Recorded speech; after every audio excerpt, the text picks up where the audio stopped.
ನಮಸ್ಕಾರ guys, welcome back to new vlog. ಇವತ್ತು ಬೆಳಗ್ಗೆ ಎದ್ದು ಬ್ಲಾಕ್ ಕಾಫಿ ಕುಡಿದು ರೆಡಿಯಾಗಿ ಹೋಟ್ಲಿಗೆ ಹೋಗಿದ್ದೆ. ಮಧ್ಯಾಹ್ನ ಮನೆಗೆ ಬಂದು ನೋಡಿದ್ರೆ ಫ್ಲಿಪ್ಕಾರ್ಟ್ ಅಲ್ಲಿ ಮೈಕ್ ಆರ್ಡರ್ ಮಾಡಿದ್ದೆ, ಮೈಕ್ ಬಂದಿತ್ತು. ಹಂಗೆ ಮತ್ತೆ ರಿಟರ್ನ್ ಹೋಟ್ಲಿಗೆ ಹೋಗಿದ್ದೆ. ರಿಟರ್ನ್ ಮನೆಗೆ ಬರೋಷ್ಟೊತ್ತಿಗೆ ಸಂಜೆ ಆಗಿತ್ತು. ಪ್ರೀ ವರ್ಕೌಟ್ಗೆ ಒಂದೆರಡು ಬಾಳೆಹಣ್ಣು ತಿಂದು ಸೀದಾ ಜಿಮ್ಮಿಗೆ ಬಂದೆ. ಇವತ್ತು ಜಿಮ್ ಅಲ್ಲಿ ಬ್ಯಾಕ್ ಮತ್ತೆ ಬೈಸೆಪ್ಸ್ ವರ್ಕೌಟ್ಸ್ ವಾರ್ಮ್ ಅಪ್ ಎಲ್ಲ ಕಂಪ್ಲೀಟ್ ಮಾಡಿ ವರ್ಕೌಟ್ ಸ್ಟಾರ್ಟ್ ಮಾಡಿದೆ. ಬ್ಯಾಕ್ ಗೆ ಒಂದು 3 ವೇರಿಯೇಷನ್, ಬೈಸೆಪ್ಸ್ ಗೆ ಒಂದು 3 ವೇರಿಯೇಷನ್ ಮಾಡಿ ಫೋರ್ ಆರ್ಮ್ಸ್ ಹೊಡೆದು ವರ್ಕೌಟ್ ಎಂಡ್ ಮಾಡಿದೆ.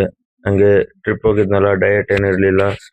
ಸೊ ಹಂಗೆ ಆಳಮೂಳ ತಿಂದು ಲೈಟ್ ಆಗಿ ಸ್ವಲ್ಪ ಬಾಡಿ ಹಾಳಾಗಿತ್ತು ಅಂತ. ಏನು ಹಾಳಾಗಿಲ್ಲ, ಹಂಗೆ ಚೆಕ್ ಮಾಡಿ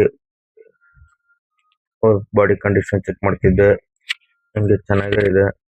ಆಮೇಲೆ ಅಲ್ಲಿಂದ ಜಿಮ್ ಅಲ್ಲಿ ಎಲ್ರಿಗೂ ಬಾಯ್ ಹೇಳಿ ರಿಟರ್ನ್ ಮನೆಗೆ ಹೊರಟೆ. ಇವತ್ತಿಗಿಷ್ಟೇ, ನಾಳೆ ಸಿಗುವ. ಬಾಯ್. ವಿಡಿಯೋ ಇಷ್ಟ ಆದ್ರೆ